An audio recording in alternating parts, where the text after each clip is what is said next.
to Baachu Talk, a podcast for facilities and workplace services professionals. My name is Baachu and I'll be sitting down with our industry leaders to share their stories, discuss their career, and learn how to make an impact in the FM industry. Today's guest is Debra Ward. Debra is a true entrepreneur, having led, started, and sold several businesses across 3 continents, starting out at just 16. Currently, Debra leads and owns Live, Love, Learn Consulting, have just finished a chart-topping year with ISS as their global head of transition and transformation, where she added new service lines, locations, significant review to the benefit of the clients and companies alike.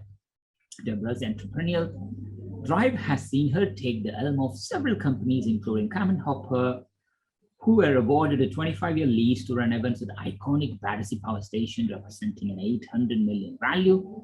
JLL leading human experience across EMEA region, Condeco, where under her leadership, sales rose year on year by 32%, and Macro, which her first year showed improved net results by 62%. Wow. In 2007, Debra and the team founded Mighty Client Services, which in only 5 years grew to 950 members nationally, delivering a turnover of £25 million. The company was named as one of the best small business companies to work for in Sunday Times Top 100 and received a coveted Special Training Award, along with the Supplier of the Year and Best Business Award. In 2019, Debra was named as one of the top 100 women to watch in hospitality, travel and leisure, and Women of Achievement by Women in the City 2015, and one of the top 100 most influential women in her field by Ricks in 2017.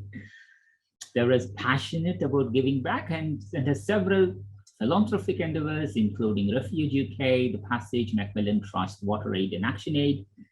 She's also supported actively with IWFM as the IWFM Chair of Women in FM, co-chairing Gender Balance for ISS, founding Mighty's Women for Work initiative, collaborator for May's Women, and providing mentorship over 40 young women. I don't know where to start, Debra, but welcome to Baachu Talk FM. Great to have you with us. Baachu, I don't know if there's anything left to say. My gosh, that was quite a mouthful. Exactly. Well, let's just talk through one at a time. But before we begin, Debra, talk about where were you born, and let's talk about your early life. I was born in a small town in Canada, in Quebec, called Knowlton. It has a population of 2,500 people. So, I really got the sense when I was younger about that sense of community. And that was kind of ingrained. When you live in a town of 2,500 people, you kind of know everybody. And on top of that, my father owned the most successful bar and restaurant in all of the Eastern Townships. So everybody knew who we were. And people would come from Montreal and from America just to go to his establishment. So you get the sense of community, you get the sense of commitment, and you also get the sense of responsibility as the daughter of such an establishment. So, that was ingrained in me pretty young. I have 3 beautiful sisters. I'm the oldest of all of them. And the youngest 2 are actually identical twins. So, great dynamic. I had a very powerful, very entrepreneurial father. He bought the bar restaurant, having never done it before. And I said, Daddy, why would you do that? We've got 4 young girls, and we lived in Toronto at the time in Canada, and we moved all the way to Quebec. I would think I was 6. And I said, why would you do that? Like the twins were only 2 at that point, or, just going on 2. I guess I was 7. And he said, it's every man's dream to own a bar. So he's very entrepreneurial. And then I've got this very strong mother with a great sense of ethics, or had a very strong mother with a great sense of ethics and morals and discipline, who was very forthright and very strong. And she was able to somehow manage the dual career back when that was still kind of not a big thing. But with 4 young people, she was a nurse in the emergency room. So yeah, I had a great start. I absolutely, one of the biggest challenges as a parent today is to be able to give, you always want to give your kids more than what you had, but I had it all. So it's kind of tough to beat. Totally. What a beautiful start to your life. At what point in your life, so you did your schooling in Quebec and high school education there as well? Yes, I did up to high school. And Quebec's a bit, Canada's different from here. We don't have sixth form in Canada. So we have something called Cégep in Quebec, which is 12 and 13, or kind of the higher end. And then you go to university for 4 years over there. So I did my university studies in Ontario, which is the next province over, and I studied hotel and food administration. It was a commerce degree specializing in hotel and food. But initially, what happened was my parents were like, you're going to go to school, you're going to get an education, you're going to do all kind of classic, middle income family type of behavior. And I didn't know what I wanted to do. And I really didn't want to go. So I went for a year and I bombed out because I just partied and I didn't really pay attention. And I bombed out and I had to leave school. Well, I didn't have to leave school. I chose to leave school because the marks weren't there. I wasn't interested. And I took two years out of school to discover what I wanted to do. And when I did discover what that was, and I wasn't aware that actually there was a commerce degree specializing in hotel and food, I was really dedicated to my studies after that. So, that was a big change for me. I mean, interestingly enough, when I went back, it was at the same university. And when I went back and they looked at my marks and they said, you're on academic sanction. And I said, well, what does that mean? I didn't understand what that meant. And they said, well, you can't get less than a C the entire 4 years you're here. You can't get a C the entire 4 years you're here. And I was like, oh my God, that was the highest mark I had my first time.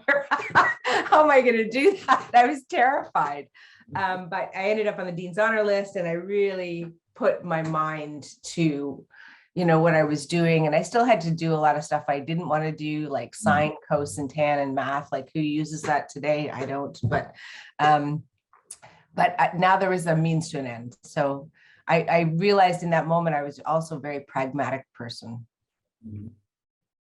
Totally. Wow.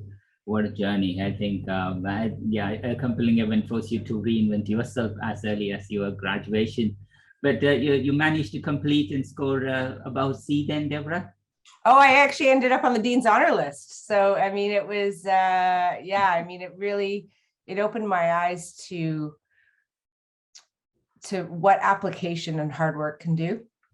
So I think prior to that, I was so afraid of failure that I thought, well, if I don't try and I fail, then I can blame it on the fact that I didn't try. Whereas if you try and fail, then it's kind of a wound that you have to deal with. So I wasn't applying myself before. And once I did apply myself, and really what I ended up doing was treating my university studies as a job. And so I was in the library from 9 to 5, if I was in a class, I was in a class, but if I wasn't in a class, I had to be in the library. And what that taught me also was it freed up my evenings, and it gave me some free time to think and I wasn't cramming the night before and I wasn't under crazy stress all the time. So it really taught me discipline around putting a plan in place and then working the plan. So again, some great early lessons in life. Totally, Debra. It just makes me reflect on my graduate life where I was totally opposite to you. I just printed out the syllabus 3 days before the exam. And then it was always the last minute cramming. But yeah, I should have listened to you when I was young, but it's okay. Successful completion of your degree. Then let's talk through what happened next, Debra. Is that where you relocated to the UK or there was you worked in Canada before you came here? I graduated from uni, and then what did I do after that? Oh yeah, then I had a series of roles. So I was one of 10 people across all of Canada to be accepted to management manager and training program for CP Hotels, which is now Fairmont Hotels. So some of the most iconic and historical hotels in all of Canada. There were only 10 of us across the whole country that were accepted. And I did a whole internship entrepreneurship, which was really exciting. I then went on and ran a resort, all the food and beverage on a resort in Ontario. I did another one in Ontario, and then I was kind of done with that particular organization. And my father said to me, "Why don't you come home?" He wanted to retire. He said, "Why don't you come home and help me?" And so I did. Wow. Coming back, running family business, how was it? Have you worked in a family business before? No, I'm a first stage entrepreneur. I'm really scared what my kids are going to do to it, provided it survives until then, but we will see. Yeah, I mean, I started in my dad's business at 14. I was in the dish pit, really. Oh. So I got to know really young that if I wanted to get to know my father, I had to get to know his business. He was a workaholic. He was passionate about what he did. He loved customer service. He loved seeing an idea come to fruition. He loved the success of some of his ideas. He was a real pillar in the community. It brought people have kind of steered away from the church. And his pub became kind of the meeting place of the community, and everything was talked about, and people were there, and families came together. And so yeah, I mean, I started when I was really young. When I was 14, I was in the dish pit and I worked my way up. And you know how when you're the daughter of the owner, you have to prove that you're twice as good to be half as accepted, because everybody's like, "Oh, you only got this job because your dad owns it." So yeah, I worked my backside off, and so I worked for him for a couple of years, and we had a very traumatic situation happen. So our whole kitchen brigade came from the same family. Right. So the mom made the pies, and the dad did steak nights, and the daughter ran the kitchen, and the other daughter worked days, and the other son worked the other days and some of the nights. And all of the family except for one, and one of them was quite a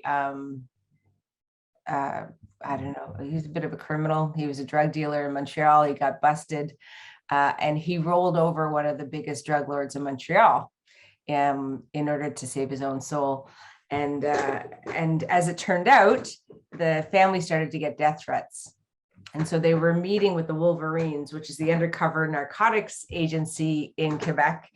And so the head of the kitchen came to me and said, "I need to go meet with the Wolverines." This is like the fourth or fifth meeting. And she said, "Can you just do the prep in the kitchen for me while I do this?" And I was like, "Yes, of course, of course, of course." Now, in our hometown, the summer is the biggest season for tourism, and it's a small town, but it's also the playground to the rich and famous in Montreal. So we make all our money from May 2-4 weekend to the Labor Day weekend, which is the first weekend in September. And so this was in March.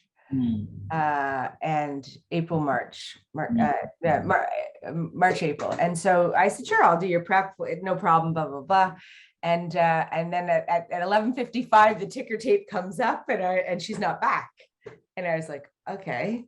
So it was like a croque monsieur and a pub burger or something. So I can do that, so I put it together, and then it was like a Caesar salad with chicken. And anyway, fast forward an hour and a half, and the ticker tape is on the floor, and the kitchen looks like a bomb shelter. And I'm like totally stressed out.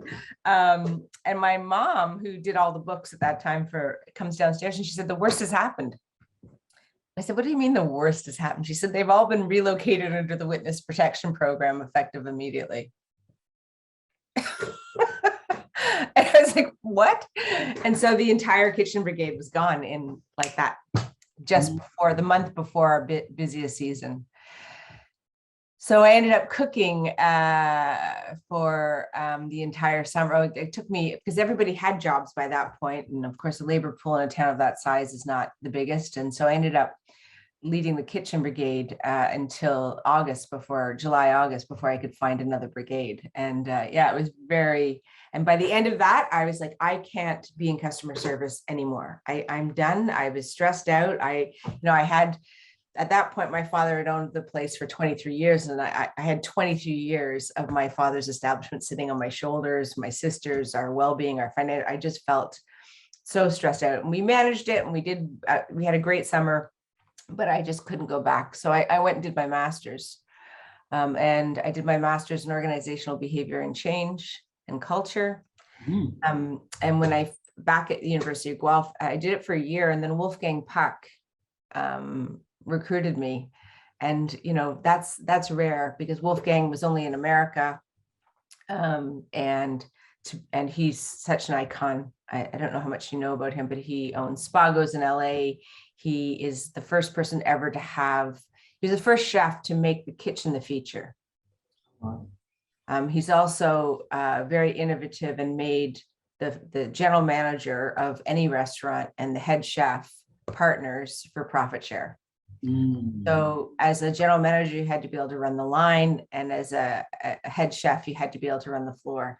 And so we were real partners, and that was his philosophy. He also taught me a lot about, that this is not just something you do until you get a real job.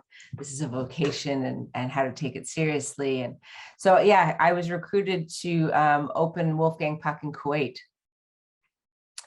which I did as a woman in a Muslim country with no alcohol, from groundbreaking to ribbon cutting. So that was, I pushed pause on my MBA, and I went out and opened, I trained in Irvine and California, Costa Mesa for 6 months. And then I went out to Kuwait and oversaw the construction of the building, and designed with our chef, helped do the recruitment, and then designed with our chef our menus, which was challenging because a lot of Wolfgang menus have alcohol in their sauces. And of course, we had to find substitutes, and not all of the produce that's readily available in America was available in Kuwait. So trying to find substitutes for those, looking at suppliers, and then recruiting and training. So I worked in Kuwait, which was great, right through to ribbon cutting and operations. And then I had to flee the country in the middle of the night for the fear of the second invasion. And it was literally a midnight flight, and the only flight out was London. So that's how I ended up here. My God, Debra, you made it sound so simple. My God, I think we could go deeper on this, but there is so many else to cover. But that's fascinating. I mean, from what you learned, I think it looks like it's a destiny. What happened to you in your family's business? You learned the art of how to do it. That kind of prepared you to do a much bigger aspect of launching wider business in Kuwait. And that, when was this, Debra? Which year was this? In 1990s, is it? Yeah, 97, 90, 96, 97, whenever the second invasion was. I don't remember exactly. But, so then I came here for 6 months, but I couldn't get a visa. I couldn't stay. But I was headhunted into Africa and ran 2 resorts in the Gambia, West Africa. So I was their food and beverage director and their deputy general manager for those resorts. And I was there. That was a wild experience as well. And again, learning a lot about culture and rituals and norms and practices for a completely different background and culture within themselves, which was really interesting. And what they say about Africa, when you go there, it does get under your skin, and you kind of always miss it, right? Like there's something beautiful about the people of Africa, and the robustness and the resilience and the need to serve. And I had a great time. And I learned a lot. I learned a lot when I was in Africa as well. I've learned both in both countries. The greatest piece of advice, one of your questions initially was, when we first met, was, what's the greatest piece of advice? And one of the greatest pieces of advice I actually got was, you are a visitor. Make no mistake about it. You might be there for years, but you're still a visitor, right? And to respect that. And especially in Kuwait, their norms and practices and rituals are very, very different, specifically for women. And I had to remind myself constantly that there's a lot of things that I disagree with, but it's not my fight to fight. And if the women of Kuwait are happy with the way things are, who am I? that's 200 years, thousands of years of cultural socialization, and little old me's not changing it overnight. And to learn to work with it and to understand it and to appreciate it. And that was true also in Africa. Wow. And from Africa, did you come back again to London, or did you had any other stints? Yeah, from Africa, I met my husband, who is now my husband, a week before I went to Africa. And we would meet whenever I was on a procurement mission in Germany or England, or and he would fly over to Gambia. And yeah, we got pregnant. And 1 in 5 women still die in childbirth in the Gambia, West Africa. And so we really recognized that we needed to get out. So I moved here. We got married, and that was 23 years ago, 20 some odd years ago. So I've been here ever since. What an entry to the UK at the Yeah, pregnant. I mean, it's fascinating. I think the way you landed to UK for the first time, it's a story. The way you come back the second time, it's a story. I think everything means it's so interesting. Thank you, Debra, for sharing. So, is that where you entered the FM industry, or did you experiment even more in your life before you entered the FM? No, I came back. When I was here for 6 months, I had worked for Red Carnation Hotel Group. Right. And I was in their L&D team. And they, very forward thinking, they hired me pregnant and said, listen, we really love what you stand for in your L&D and how you transform the way people see us. And could you come back and run all of our learning and development? At the time, 6 months prior, I had been working for 1 or 2 of their hotels. And now they asked me to do the whole of it in L&D. And so I did that for about a year. One of the agreements was I had to come back 3 months after I had my baby, which was fine-ish. I was in my head, I was like, women in Africa have babies all the time. They have them in fields. They go back to work. It can't be that tough. It was a lot harder than I gave it credit for. So I did go back, and it was, the Red Carnation was ever so gracious, and they were, really worked around me a lot. But ultimately, it just, hotels are 24/7, and young kids don't really feed into that mix as well. So I started my own company. Well, I actually started a company called Live, Love, Learn, and I consulted for organizations. So I worked for GSK. And I helped to bring, and this is my first kind of introduction to outsourcing and FM, and what, I was like, you don't have to work weekends. And the pay was better and the hours were better, and I was doing all the same things. So I was working with GSK on how to bring 14 companies together. So in Brentford, they have their headquarters. They took a very unique and very forward-thinking approach, and they hired companies that were the best at that one thing. So it didn't matter that they did 10 other things. They just wanted that piece of the pie that they were the best at. So a lot of the people in those 14 companies were competitors on other things. So bringing them together was really an interesting concept. And my job was to get them to see a common goal, not to compete for the other pieces of the pie, and to appreciate what everybody brought to the table. So that was kind of my first the foray into that. And then I started to realize that, particularly back then, FM didn't have a lot of service culture in it. You go into a big building, a finance building or a legal building, and there would be a security guard that maybe grunted at you when you walked in the door, right? There wasn't that sense of, good morning, good evening, good afternoon, welcome, the hotel-esque part of service.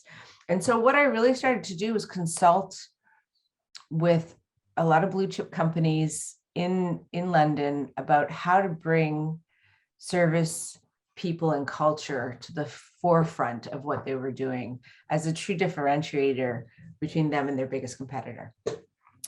And I did a lot with the C-suite about, everybody had the mission statement and I'd say, and their values on their wall. And I remember one time I was in the top of this building overlooking London. It was stunning. And I had the most senior people in the organization in this room. I was nervous because what do I know? So I was a bit nervous about how I was going to play this. And I just thought I need to be true to myself. And what do I see as the problem here? So I put up 4 different mission statements that to these people. I said, which one's yours? And they couldn't answer. Wow. And I thought, well, there's your problem, because if you're not going to believe in it, why should your team? Why should your customers? Why should the community that you serve? If you don't understand the importance of this and what you're telling the world versus what you're doing behind the scenes, then, that's your first step. It's kind of the base level, right? And so I did a lot of that type of work for many years. And one of the companies I consulted to was Mighty. And Mighty was Mighty's actually an acronym. I don't know if you know that. Many people don't know that. So it stands for Management Incentive Through Investment Equity. So it's a dragon's den of sorts, right? So I was asked to go in to work with Mighty. They were tendering or retendering. They were in situ and they were retendering for the front of house for a very large bank, very prestigious bank. And the client really wanted a bespoke company that would look specifically at reception, help desk, meeting and event booking, reservations, as part of their holistic service, as one part of their integrated service. And so I was asked to come in and they were doing the tender. And I remember because it was the weekend of Mother's Day. And I came in on Friday and met a couple of people, and there was supposed to be an MD for this new company that they were going to form. And we were all kind of waiting to see what is the vision of this company? Where are you going with this new front of house company? What does it look like? And the person never showed up. They didn't come, and we were working till 2 a.m. There were pizza boxes everywhere, Anyway, I guess around Saturday morning, I just said, okay, right. Well, this guy's not coming, whoever he is. And we need to have a direction for this company. And so I wrote in that moment, creating exceptional, memorable experiences, one guest at a time. Nice. And I remember typing it and thinking, it's not my problem. Somebody else will have to deliver it, but that's what we're going to stand for. And then the entire thing unraveled around that as the kind of core centerpiece. Is it exceptional? Is it memorable? How do we interact with people one guest at a time, make them, personalize the experience, make sure that they feel valued. And so the entire RFP unfolded. And I remember, I think it was about 2 or 3 o'clock in the morning on Saturday morning. And I said, I got to go home. This is, I really need to go. And I was being paid as a consultant. I said, but tomorrow morning is Mother's Day and I'm kind of the guest appearance. So if I'm not in my bed when they come in with the, half-baked eggs and runny eggs and orange juice in the morning, then it's not going to go over well. So I thanked them. I said, best of luck. If there's anything I can do, let me know. And about a week later, I get a call from the guy that brought me in, and he 999, call me back. You got to go. And I was like, what's the 999?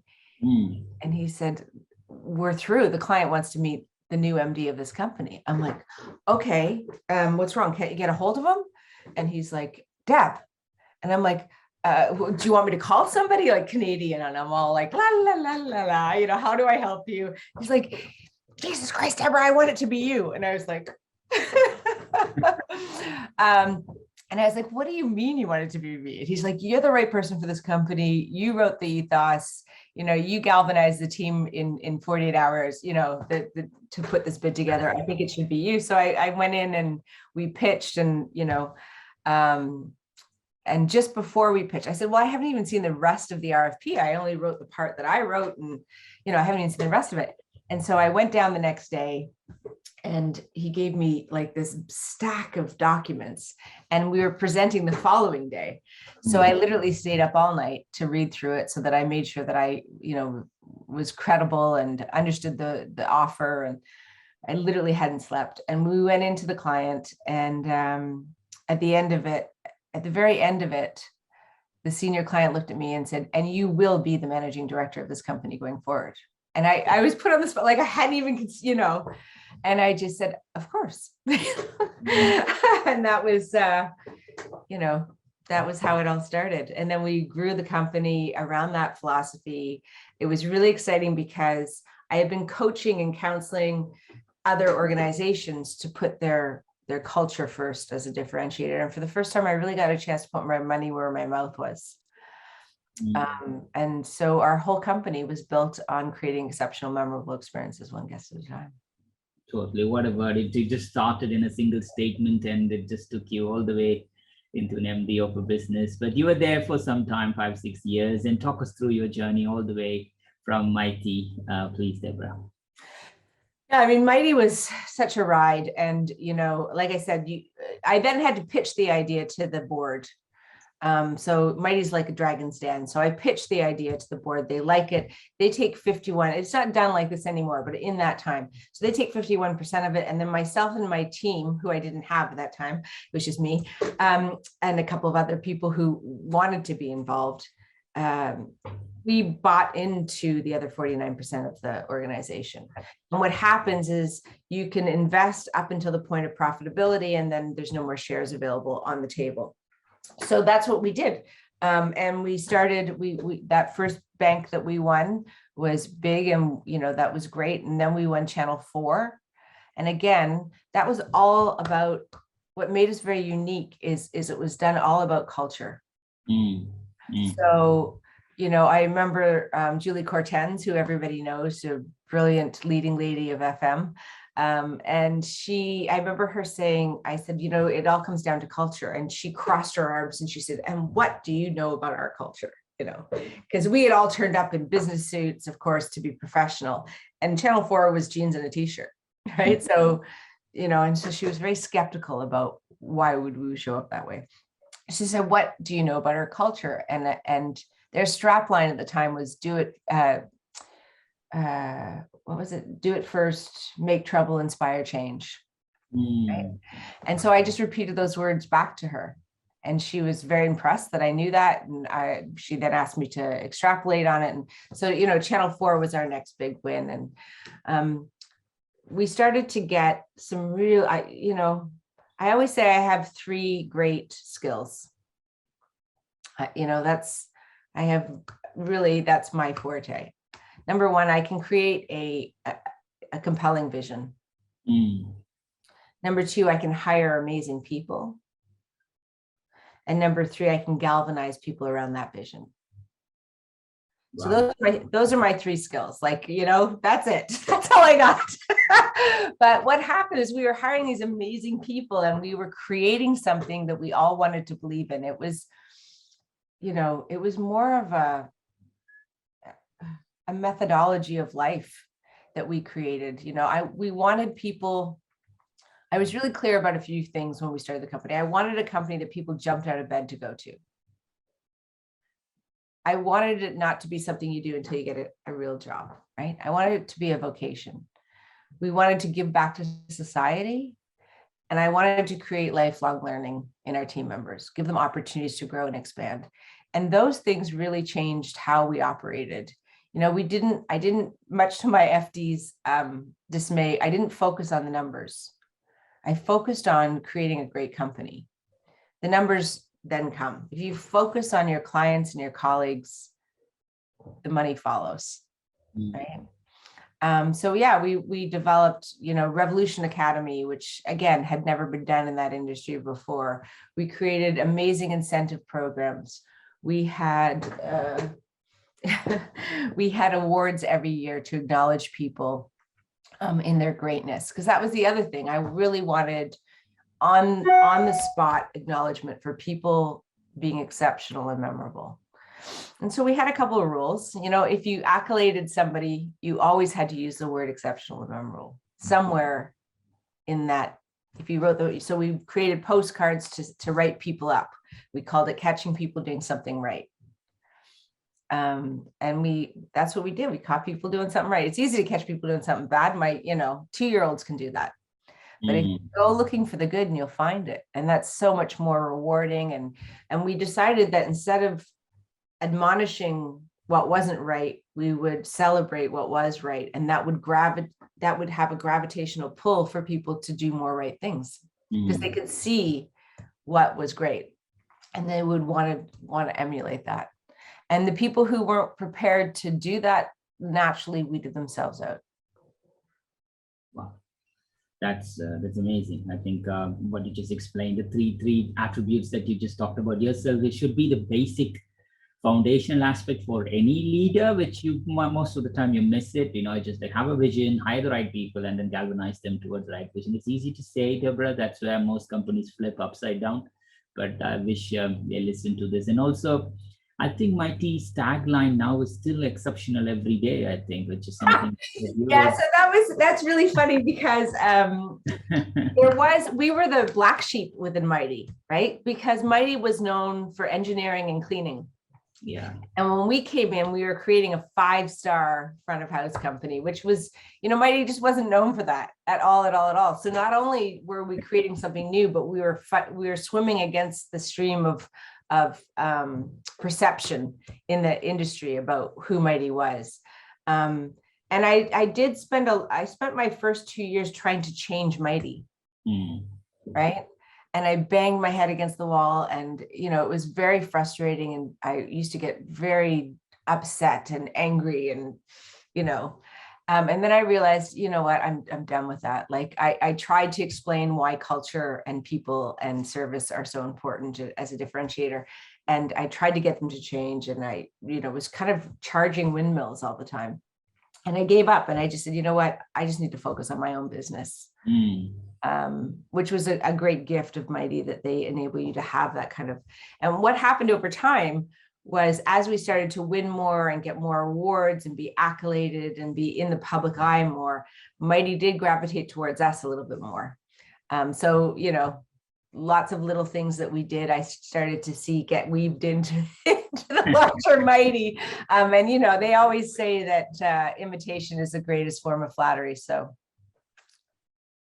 Perfect. I think that's brilliant. That's brilliant. And after Mighty, you were at Macro, Condeco, JLL, and recently ISS and Camm Hooper.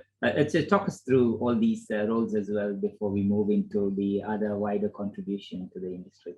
Thank you. Okay. So I left Mighty, not because I didn't love what I did. It was a really tough decision to leave. I love my team. I love what we were doing. We were winning awards.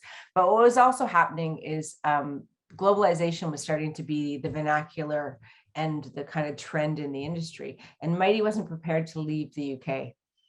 I had clients that said, listen, we will help to get you into New York. We will help to get you into Singapore. We want to globalize this service. And Mighty, they just at that time weren't ready. But what was happening is I was losing clients as a result. And I just didn't want to be part of that. If I couldn't make the changes that I saw, I have kind of two things that I believe in about staying with a company. And that's, do I have the power and influence to make the changes I believe need to be made? And if the answer is no, then I need to go, because without the power and the influence, what are you doing there? Is that you? Sorry. Don't worry, it's fine. Yeah, I mean, I just felt like I didn't have the power and influence to make that change.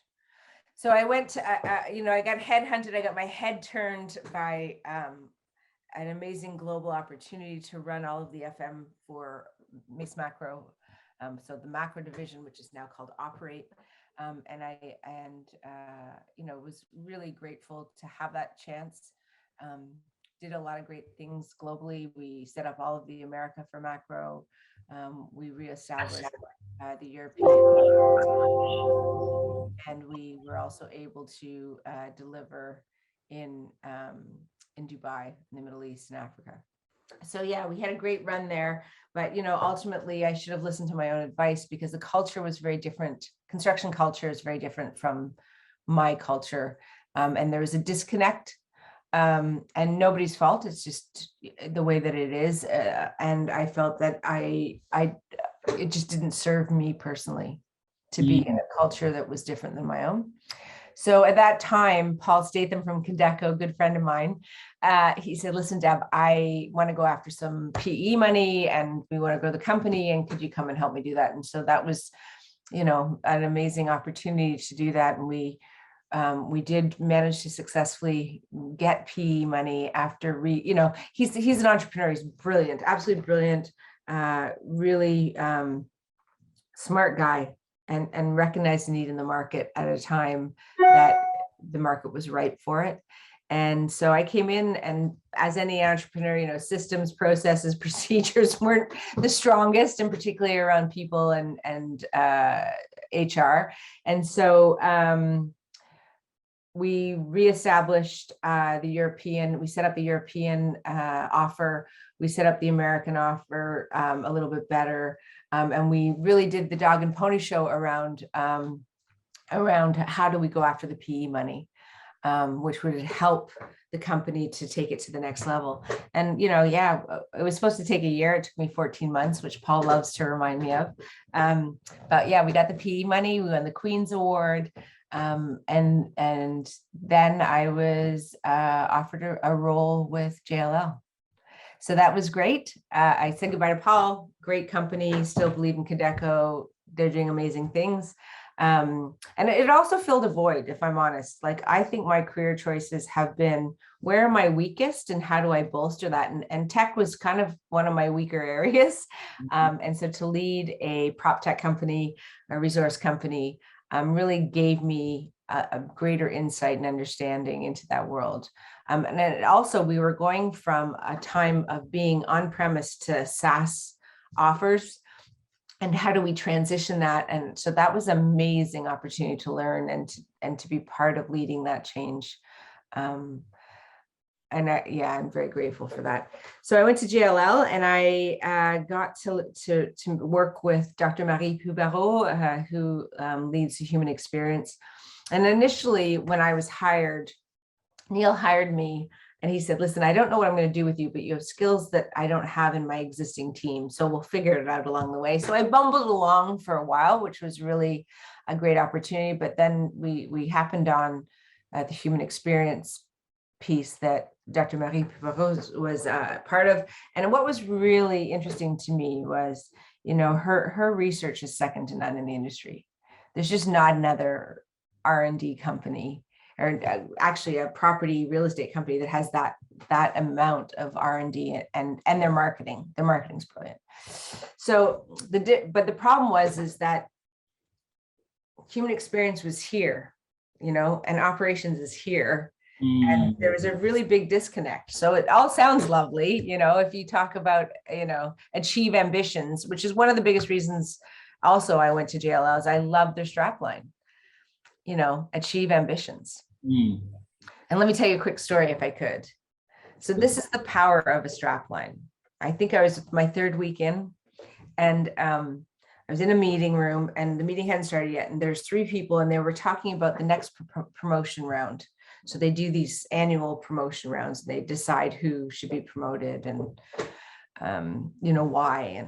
But they can only promote so many people, so they have to pick and choose, and, who's most deserving. And anyway, so they were discussing it, and I'm the new kid on the block, so what do I know? And about 15 minutes, they're back and forth. And what about so-and-so? Yeah, but this person and that, but, and then one of them turned to me and said, Deb, what do you think? And I said, well, I don't know these people. Like, I don't know these people from Adam. How could I possibly even contribute to that conversation? I said, but here's my question. which one of those three are going to help you achieve your ambitions? And 10 seconds later, they had their answer. And that was the disconnect. Everybody understood achieve ambitions was a strapline, but they didn't understand how to employ it and how to make it work for them and how it could live and breathe in the organization. And the power of that moment has stuck with me for a long time, because it really, in that second, crystallized that I was on the right track around, having that strategic vision and living your life and your values and your decisions and your actions around it. So yeah, I spent a long time working with human experience, which was absolutely brilliant, engage, empower, fulfill. But then how do you translate that? What's the payback? How does that look for the customer? Why would they care? What does it look like for the maid, the engineer, the caterer, creating that bridge between the two. And because I speak ops and I speak strategy, I was able to create that bridge. I understand, what it's like to be on the floor. And I also understood what it was like to create strategy. So I had the best time. GLL is a great company. I love their R&D. I love their insights into the industry. I love the way that they are forward thinking. But at that time, Camm Hooper was led by a lovely woman named Claire Lawson. She was the founder of Camm Hooper and sadly was diagnosed with terminal cancer, and asked me to come in and take over her company on her behalf. And of course, that's not something you say no to. And so I did, and I got to enjoy Claire for 6 months, longer than that, actually. The whole time I was there, I think, just before I was left. And we did great things at Camm Hooper, and I, hired some great people. I got to hire the chef, Ronnie Murray, who is now celebrity chef. He's on Celebrity Chef, and worked with him to create the menus and create the culture, and had a great team, lovely head of sales called Darren, who was there, again, really dynamic, really interesting, really understood sales processes and systems, and put a great foundation in place.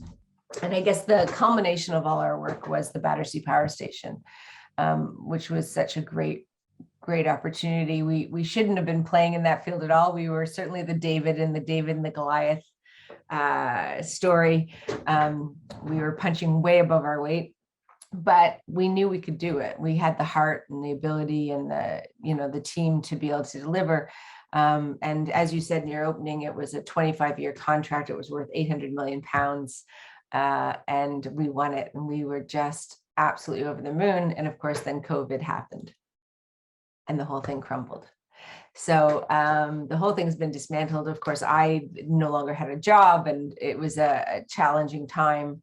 And so I resurrected Live, Love, Learn, and I did some consulting, and I was consulting for about 6 months, 8 months, 9 months. And then I got the opportunity to work with ISS as their global head of transition. So that, ISS is a great, again, really interesting company. I think it's on the cusp of growth, so significant growth. I mean, it's a decent sized company in its own right. They've got a new CEO, new way of operating. They've changed their operating model. I worked with their biggest client, and we opened locations around the globe.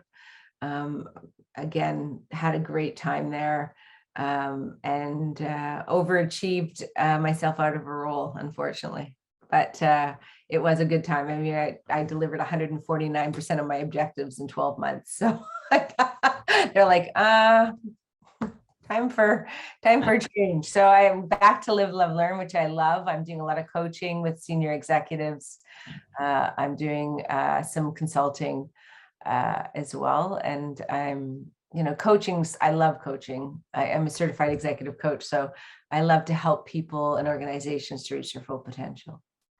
Totally. Thank you so much, Debra. From where you started all the way as a 14-year-old in your father's kitchen to come all the way here, I think it's a total blessing. I think we will talk about the contribution that you have done to the women at work and women in FM and stuff in part 2. And we'll also get into your hobbies and interests and your charitable philanthropic activities, and some random questions. So that's where we close part one, and we'll get into part two in a minute.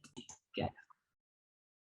Welcome back to part two. In part one, we covered Debra's early life career and also about her journey all the way from Canada to the US to Kuwait to the Africa to Mighty to all the way to the recent role in ISS. And now she runs the Live, Love, Learn Consulting.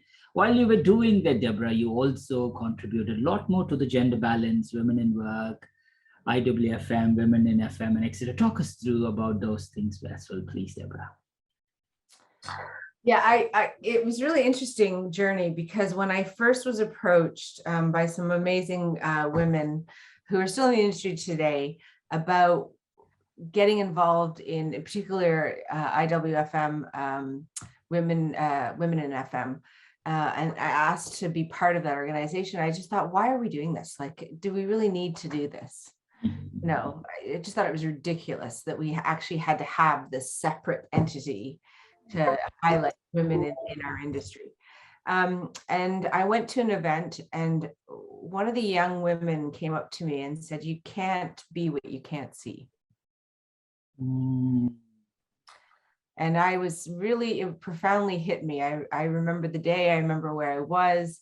And she said, there's just at that time, you know, it's getting better for sure, but we're not there yet, as you know.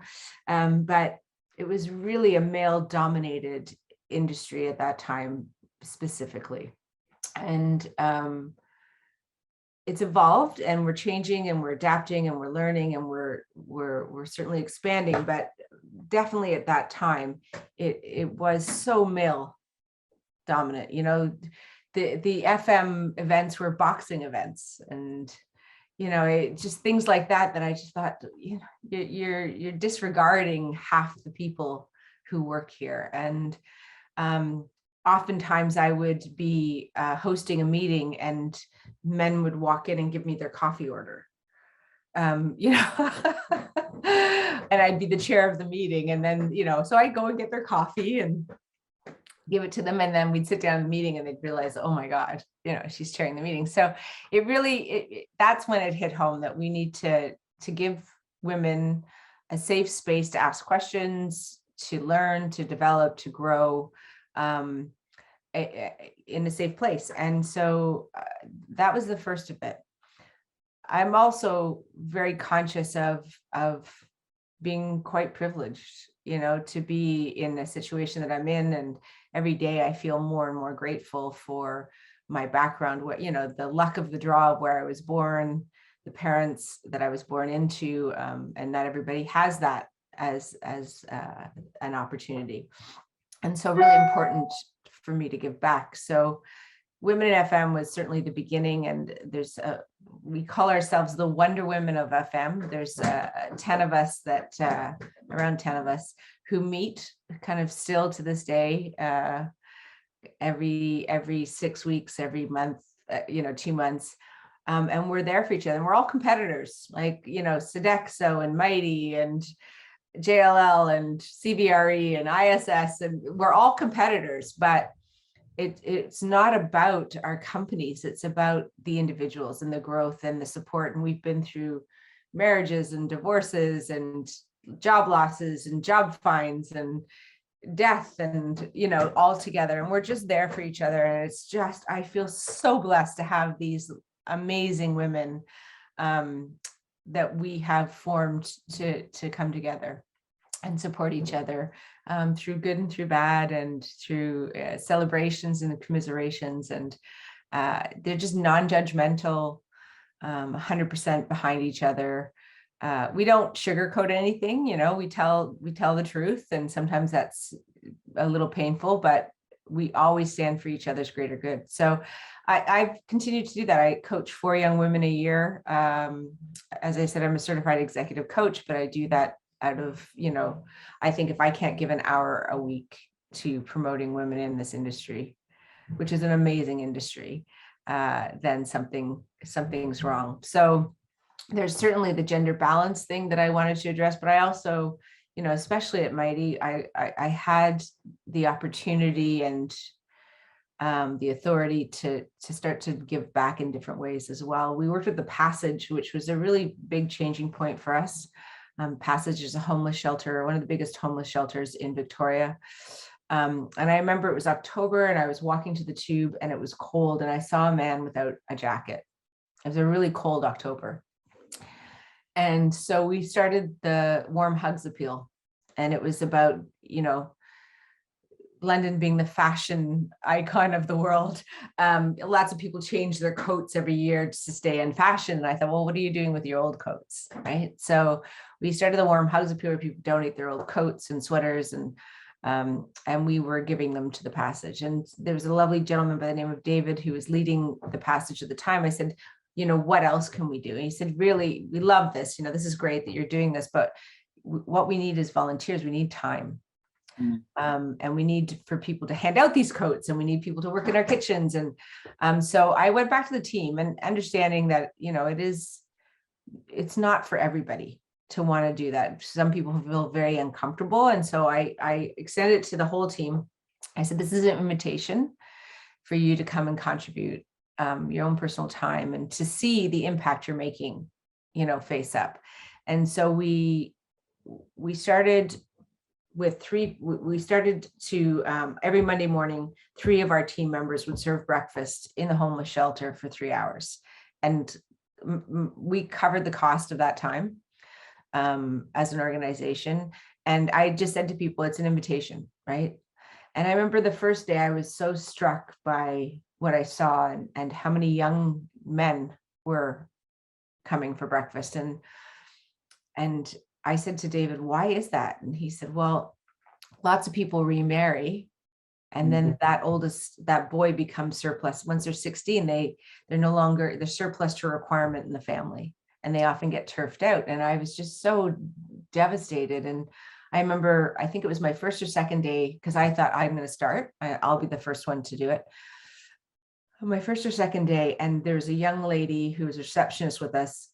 And she had to leave the space. And I went to find her. I said, are you okay? And she said, I just can't believe what I'm seeing. I can't believe the devastation and these young men they've done nothing wrong and they've been turfed out. And so it was a really emotional time for client services. And it actually, instead of repelling us, drew us closer. And so then we launched, we continued to do that throughout my entire time.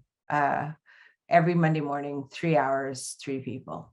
But then we launched Hope and Soap, which, if you go to hotels and they give you those little soaps and, that you pay for that as part of your room charge. So we would ask people to take those with them and then we would give them to the homeless. We did Happy Feet, which is, again, about running shoes and anything, lots of people didn't have shoes and boots. And so we started the Happy Feet appeal. Period poverty for young women. We did a lot around that. So, it was just, and what it did was made us think bigger than ourselves, made us get out of our own heads, made us get out of the day-to-day woes and appreciate what we did have as individuals and collectively as a team.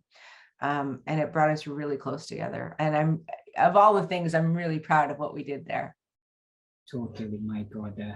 I think first of all, we will aim to bring in all your Wonder Women to the show, Debra. That's first, and then and then all the philanthropic stuff. And I think that's it. The more and the reason that's why I think when I asked about this, okay, we need to document the stories of all the people who have been giving to the industry.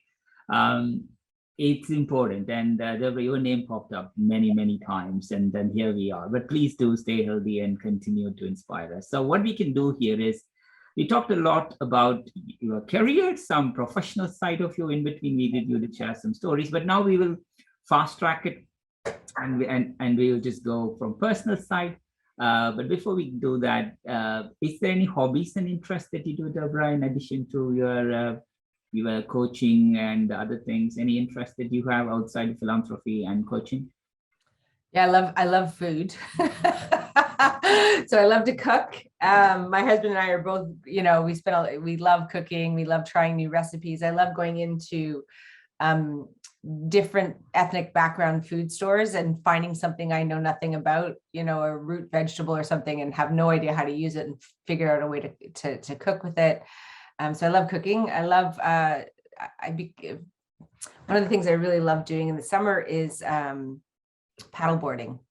Oh, And I paddleboard on the Thames, and it's an amazing sport in that you're very serene when you're doing it. You know, you're very relaxed, yet every single muscle you have is engaged on that board. And you have to, again, you have to get out of your own head. And I really enjoy doing that. I love reading, as you can see. I read, like I have books, everywhere. It's just, I love reading. I love personal development and travel. And travel for me is really important because it shows me other parts of the world, other cultures. I don't just like to go and sit on a beach or, I mean, don't get me wrong, I love doing that too. But it's more about looking at the culture and the food and the interplay between people and the way they treat families and, the pace of life. One of the two places I've really loved visiting, well, three places actually, is the Middle East, Africa, and India. And I've loved all three of those places because they're so different. When you go to Europe, it's kind of a different version of England, right? It's nothing dramatically different, but if you go to India, there's an assault on your senses, like, the sound and the smells and the colors and the flavors, and, you can't help but to pay attention, right? You have to wake up and see what's in front of you. And so I love that feeling. And I felt that in Kuwait, of course, very, very different. You're absolutely challenged by what you see, and Africa the same. So yeah, I love places that put me out of my comfort zone. Totally. Okay, that takes us to our rapid random fire questions round, Debra. There's no right or wrong answer. Whatever comes in your mind, let it be. So if you had to write a book about yourself, what would you name it? If I had to write a book, Perseverance. Perseverance. Is there any book character or a movie character that you find, that person looks like me or they act like me? Anybody? Helen Mirren. Helen Mirren is, the reason I choose her is she's constantly reinventing herself. Totally. Right? She's very agile. She's intelligent. She has skill. She has a freshness about her. She perseveres. She's real. She's not a fake person. She's intelligent. She's strong. Yeah, Helen Mirren. Totally. Because you said you love cooking. So what's your biggest kitchen fail? Failing? Uh-huh. Oh my gosh. I think we were, in our last house, we were broke.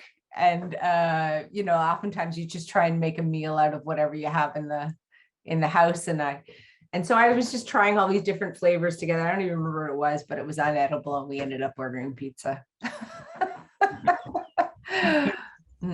Is there any favorite food that you're willing to happily have it every day, every meal? Chocolate. Why not? That's it. But I do love Mexican food. Mexican. Yeah, I love the simplicity of the flavors. And if you cook Mexican food right, it's all natural products done simply in an explosive combination.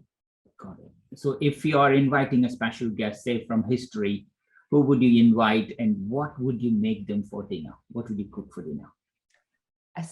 In history? Wow, that's a really good question. Because it's two parts, right? What would I make them for dinner and who would it be? I think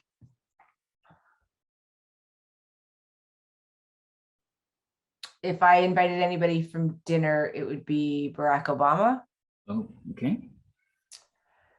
And I would make him whatever he wanted. Interesting. I think whenever I ask this question, I think I have to say 2/3 of the people say Barack Obama. I think, yeah, totally. That man is a wanted man. Good. So in more ways than one. Yeah, I mean, I think Barack is such an amazing, I actually I go between being in awe of him and feeling kind of sad for him because I think the machine let him down. Totally. You know, there's and again, putting a Black man in charge of the most powerful nation in the world, you have to understand how amazing he must have been to get there. Like, you know, I think as a woman, I have to be twice as good just to get, you know, as a Black man in America, oh my God. And he intelligent, articulate, you know, probably one of the most intelligent presidents the US has ever seen. He well-read, versatile. I also loved his humanitarian understanding of people, and of course, behind every great man is an even better woman. And Michelle Obama, you know, you gotta, honestly, she kept it real. She was grounding factor. Yeah, I'd love to meet both of them. Totally, totally. I wish that happens. So when is the last time you wrote a letter to someone? Yesterday. Oh, really? Yeah. Good. Good. I'm a strong believer in writing thank you cards. Oh, that's not nice, Debra. So I think a lot of us just bang off an email and say a job done, but I actually have a drawer full of thank you cards. And I personally, I mean, my handwriting is atrocious, but I do think it's important. And I was taught to thank people and to be genuine and to be authentic in that. And I think if people in today's world, time is your greatest resource. So if people are giving up their time for me, I want to acknowledge that. So if you play a song every time you enter a room, which song would you choose? Do you have a favorite song that says Lovely Day? Lovely Day? That's nice. So what's your favorite animal? Do you have a favorite animal? Well, dogs, you know, we sadly lost our dog about 6 months ago. I think dogs are unconditional love. And they're fierce in their protection, and they're fierce in their love, and it's unconditional. So yeah, I think, you know, there's lots of animal. I mean, I there's only snakes are the only thing I'm not a big fan of, but you know. Yeah, snakes, totally. So what would be the hardest thing for you to give up? Chocolate. I just realized maybe I should have done a different question, but I know I mean, instead. What's the greatest risk you have ever taken so far? My husband. We barely knew each other. You know, if you think about it, we were meeting 1 week out of 6, and you know, after 6 months, so 6 weeks, we were pregnant and married 23 years ago. So yeah, that was the greatest risk. Maybe it worked out for you. Imagine if he stays with you maybe all the time, maybe it would not have happened. Maybe. Here we are 23 years later and 2 years of lockdown, and we're still together. So I'm pretty sure we can do anything now. He's an amazing man. He's my greatest fan and confidant, and he's a great father. So I'm very lucky again, you know, whether that's luck or design, but to have somebody who is unconditionally supportive. You know, we role reversed. So he's a stay-home dad, and I'm the breadwinner. So, you know, that takes somebody who is very secure about who they are, and, you know, to be able to do that. So I'm forever in his debt. But do you try to spend time at night without your phone? Not necessarily at night, but I do try and spend time without my phone. About 5 years ago, I had you know, this is something that's not a lot of people know, but I had a complete emotional breakdown. And just the stress of losing parents and work, and I just completely had a breakdown. And, you know, I don't know if I would have talked about this 5 years ago, but it's, you know, when you're through it, it's easier to talk about it. I literally had 6 months where I was incapacitated as a mom, as a wife, as a leader. My husband called this organization and said, my wife is broken, can you fix her? And so he sent me to Bali, and I went to Bali and spent 10 days on this beautiful resort called Desasene. And a cognitive behavior therapist came on site every day for an hour and a half and worked with me. And I spent that entire 10 days without my phone, without gadgets, without my wedding ring, without any media at all. And it taught me the value of quietening my mind and focusing on myself and redirecting negative energy. So I think it happens to a lot of us. I think it happens to a lot of women, particularly who are balancing being a mom. You know, none of us grow up thinking that, or I didn't, you know, that you would be the breadwinner and you would have all of that stress and anxiety and about feeding your family and getting people to college and braces and mobile phones and cars and, you know, like mortgages, and that you would be responsible for all of that. And to do that and be a leader of a business, you know, especially in Mighty where I had shareholders, right? And it wasn't shareholders that I didn't know or didn't see. I knew who my shareholders were. I knew their families. I knew who needed new shoes or who was going to, you know, who was getting ready for their kids to go to university, you know, so the stress and the pressure of knowing that you're responsible for that. Yeah, that was, you just don't think of that when you're a little girl and they say, what do you want to be when you grow up, right? You have this, you know, rightly or wrongly, when I was a little girl, I still had the knight in shining armor version of life. And, you know, Prince Charming comes and so, you know, coming to terms with the reality of a different world, and for my husband to come to, you know, a different reality as well. So both of us have been through a really interesting journey over time. And, you know, how do you do the dance where one steps back and one steps forward? And, you know, yes, women can have it all. We just can't have it all at the same time.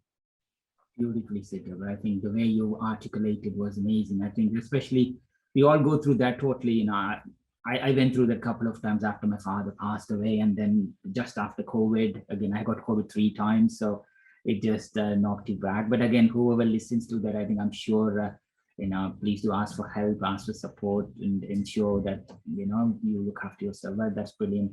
Thank you, Debra. Is there any part of your life, a story that that we haven't covered, Debra, before we move into the gratitude part of it? I mean, like, is there any other things that not many people know about you that you would like to share? I guess the only other thing that was really pivotal in my life was in June 15th, 1988, I had a diving accident. Oh. And I was a quadriplegic. And they said I would never walk again. So my hands came back after a few days, but it took a long time for my legs to come back. And they said I'd never walk again. And I remember thinking, this isn't happening to me. I was 22 years old, and this happens to other people, and this is not happening to me. So I said to the doctor, you need to do whatever you need to do to fix me. And I was in a small town where, you know, the medical intervention wasn't very superior. And I just kept thinking, this is not me. This is not happening to me. And of course, then it took me a year to recuperate and come back. And but now I just think I believe strongly in mind over matter. I believe strongly in the power of the mind to heal and to carry you through tough times, right? So yeah, that was it was a pivotal moment for me. There's been a few, but that's one of them. And I want to come back when you're being told this is it, you can't walk, your hands can't move, from there to travel to 3 continents, to take different careers, to inspire so many people. Thank you, Debra. Debra, who are the people who have been the most influential in your life and career? Wow. So my folks, obviously, you know, my dad's the entrepreneur. My mom's the kind of more disciplined, organized. My dad was wild and crazy, and he could be wild and crazy because my mom was very much more responsible and disciplined. And, yeah, she was just the grown up in that relationship for sure. My sisters, I have a couple of really good friends in my life that have always been there, and certainly have advised me, again, not necessarily telling me what I want to hear, but sometimes telling me what I don't want to hear in order to be able to see the truth. I think professionally there's been everything from a teacher in grade 7 called Lynn McKelvey to Dr. Sweeney for my bio teacher at University of Guelph, to Walter Lawfer, who was probably my first big Walter Lawfer was my manager when I was at a resort, and he really influenced me around how to not get so frustrated when people don't see the truth and what's right. And he was very patient man with me, and I was chomping at the bit, and I was young, and I wanted to do it all, and he was just an amazing person. The women in FM have changed my life. They really do. The Wonder Women are truly that. They're that in name and in nature. They've always been there. They've counseled me. They've coached, they've supported, really been quite, interestingly, Lorraine Barnett at Mighty really also helped a lot. At the time, I felt she was I don't think I was very kind to her at some times, and I felt like she was a bit of a stick in the mud, wasn't helping me to get as fast, go as far as fast as I want. But what I've come to realize, and she knows this, so, but she really was my buffer between group and entrepreneur, and she could see what I was doing, and she kind of kept the wolves at bay, if you will. And she would also tell me if I was crossing the line, and so that she really had an impact on my life. Totally. I think you're blessed with so many people. It's you, because you are willing to give, so people are willing to give it back to you, Debra. I think continue to do that. Also, you had a beautiful family, your husband. A few words about him. Yeah, he's an amazing man. My husband and my kids. I learn a lot from my kids. Trust me. They teach me stuff every day. My oldest boy is a paratrooper with the British military, which is completely different from my husband and I. We're kind of peace, love, and go naked. And then we've got this. Our middle son is doing property development with Oxford Brookes, and is starting a new job in September. And they've both taught me different things.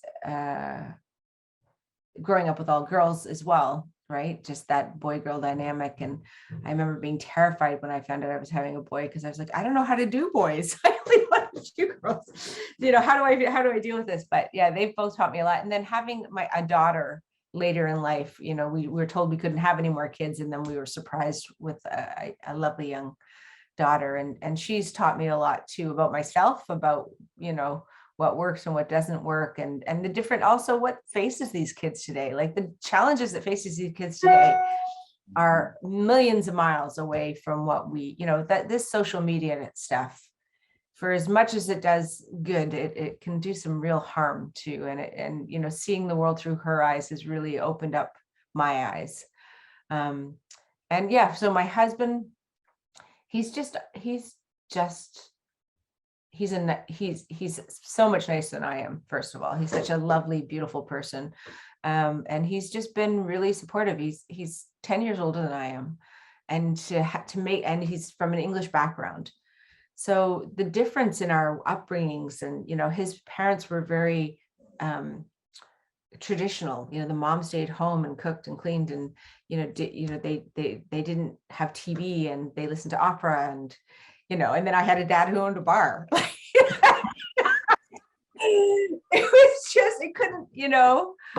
We couldn't have been more. And so learning from each other and seeing, and the adaptation that both of us have made over time. And again, I talk about that dance, and sometimes we step on each other's toes in that dance, and other times we're whirling each other around the dance floor.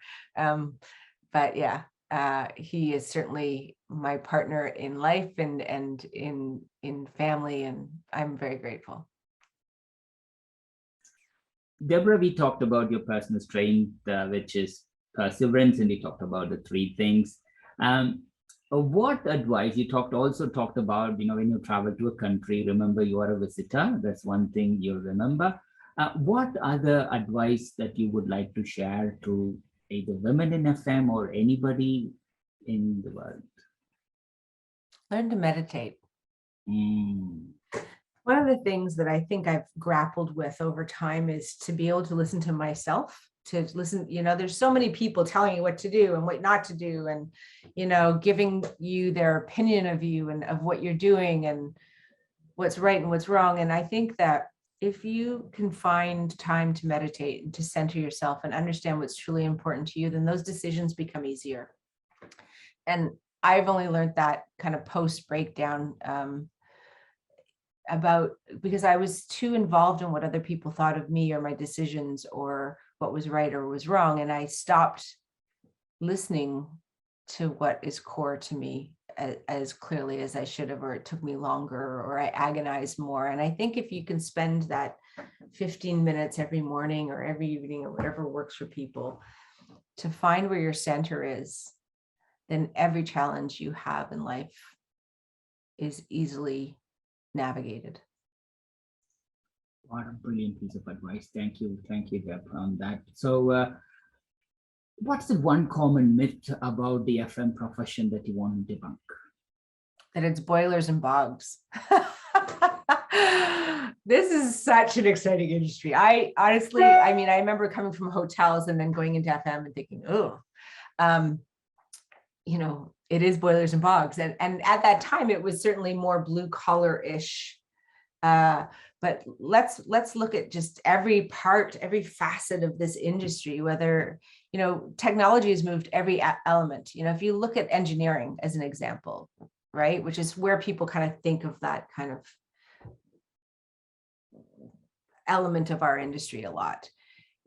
Technology and asset verification, asset tagging, and kind of forward planning for how you're going to change the assets around, or when you're going to replace them, and run to fail or replace. Just so many things are so exciting. The workplace now, we are, and what has really happened during COVID, in some ways, again, you have to take the silver linings, is the elevation of the importance of FM has happened at such a meteoric rate because of COVID. And thank goodness it did, right? Like, we have moved so far on about, and now I think that corporates really understand the value that we bring in our industry, whether that's around cleaning surfaces, so the cleaners have had a bigger role. The engineers are around making sure that air quality is there. The workplace specialists around drawing people back into work and creating spaces that enable them to do their best work. The caterers around well-being. There's a great book called Time to Breathe that's out, and it's in the first couple of chapters. It says that 54% of all absenteeism is due to work-related stress, anxiety, or depression.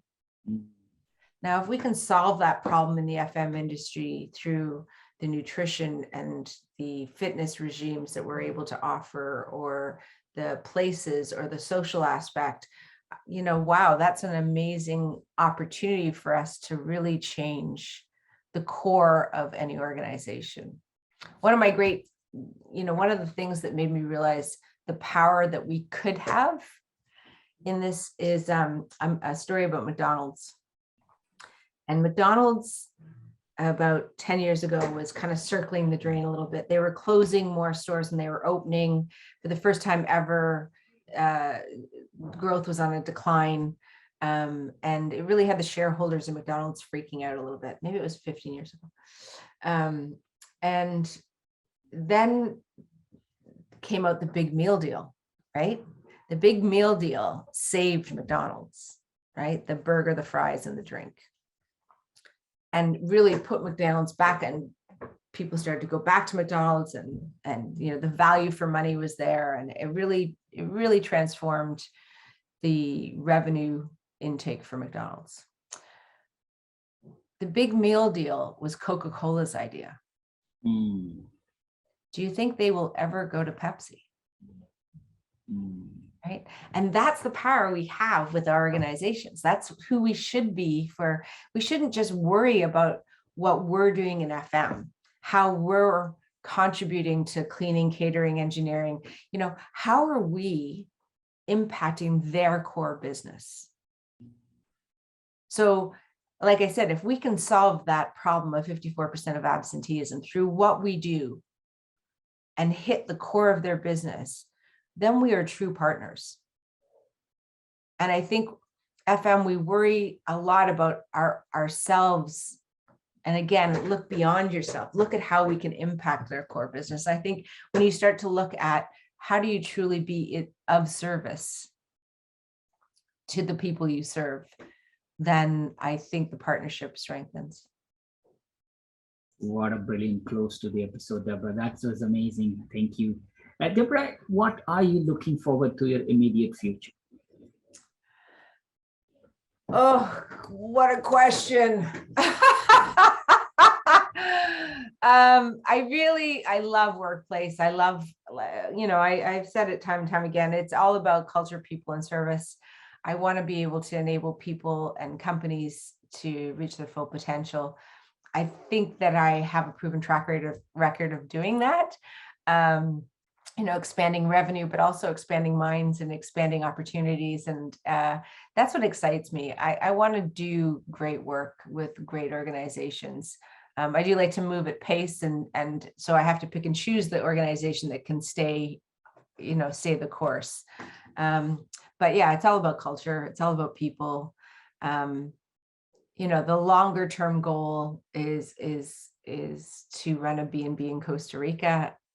Interestingly, you said, we want to buy a bread and breakfast in Costa Rica, and 1 week a month, I'd like to have high potential women who are in a place where they're being challenged to answer the call of being a wife, a mother, a sister, a CEO, a CFO, a CMO, whatever that is. And they're feeling a bit burnt out, and bring them for a week with cognitive behavior therapy and nutrition and yoga and massage therapy, so that they're able to rejuvenate and go back and fight, live to fight another day. Thanks, Debra. That's amazing. I think Costa Rica, well, it sounds amazing. So I wish you all the success. Continue to inspire, stay healthy, and thank you very much for joining the Baachu Talk Happen podcast. And we'll speak to you very, very soon. Thank you so much, Debra. Thank you, Baachu.